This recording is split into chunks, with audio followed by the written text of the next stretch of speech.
Can you imagine fighting to get a refund for over 30 years?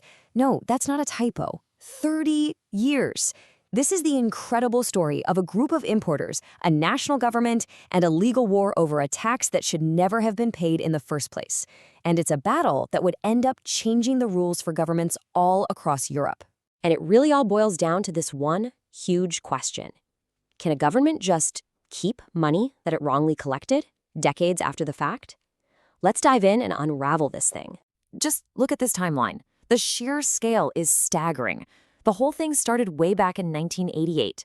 But the first lawsuit, that wasn't filed until 2008, 20 years later. And the final verdict didn't come until 2025.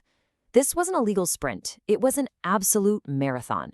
So, how in the world did a simple customs problem from the 80s spiral into a legal saga that lasted more than a generation? Well, let's go all the way back to the beginning. It all started with goods being shipped to the tiny country of Andorra. Now, back then, if your shipment passed through France to get there, French customs had a rule. They made you clear the goods and pay taxes in France. The only problem with that, it was totally against European Union law. And here's the real kicker. The authorities knew they were wrong, and they knew it early.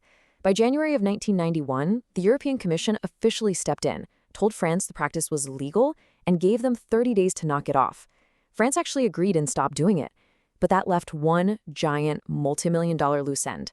What about all the money they'd already collected? That one question is what kicked off an unbelievable journey through the court system that would stretch on for decades. First, in 2008, the customs agent who actually paid the bills sued to get the money back. But the court said, nope, sorry, you were just the middleman, only the real importers can sue. So, fine. In 2015, the importers themselves filed their own lawsuit, and incredibly, they got shot down too. And you have to hear the reason the courts gave, because this is what the whole case hinges on. They argued that the government couldn't be expected to give a refund if it meant they had to do disproportionate research. Basically, their position was, look, it's just too hard and too much work to figure out who's owed what. Well, the importers didn't give up. They appealed one last time to France's highest court. And that court, being a bit unsure about how to apply EU law in this mess, decided to kick the case upstairs, sending two fundamental questions to the highest court in Europe. The first question was all about that ticking clock. The law mentions a 3-year time limit. Okay, but what does that actually apply to? Does the government just have 3 years to discover its own mistake, or does the entire refund have to be fully paid back within those 3 years? That's a huge difference. The second question cut right to the heart of the French court's argument. They asked, is a government only on the hook for a refund if it's super easy and they have all the info right in front of them? Or do they have an actual duty to do the work and find the information needed to make things right? And so, the stage was set for the final act.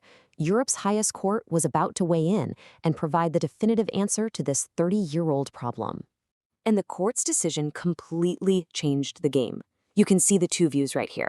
Where the French court said it was okay for the government to be passive, the EU's top court said absolutely not.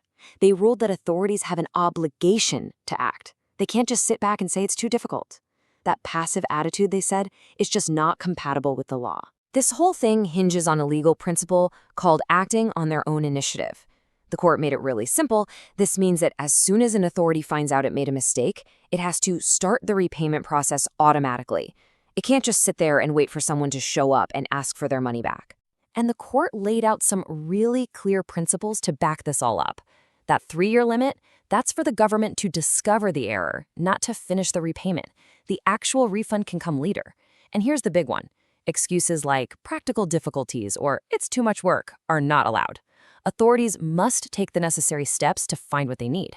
This isn't just a suggestion. It's a core part of the right to good administration under EU law. So you might be wondering, okay, that's an interesting old story about customs fees, but why does it matter to me today? Well, the impact is huge because this case sets a powerful precedent. This isn't just about customs anymore.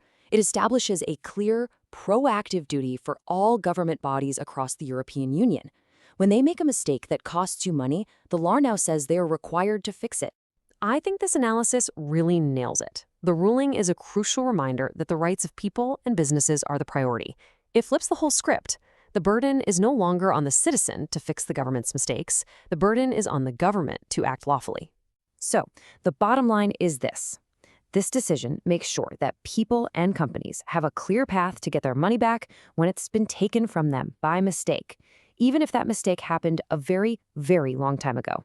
And that leaves us with one final big question to think about. The court repeatedly emphasized this principle of good administration. So, in today's digital age, with big data and instant records, what does that principle really demand of our governments? What excuses for not doing the right thing are even left?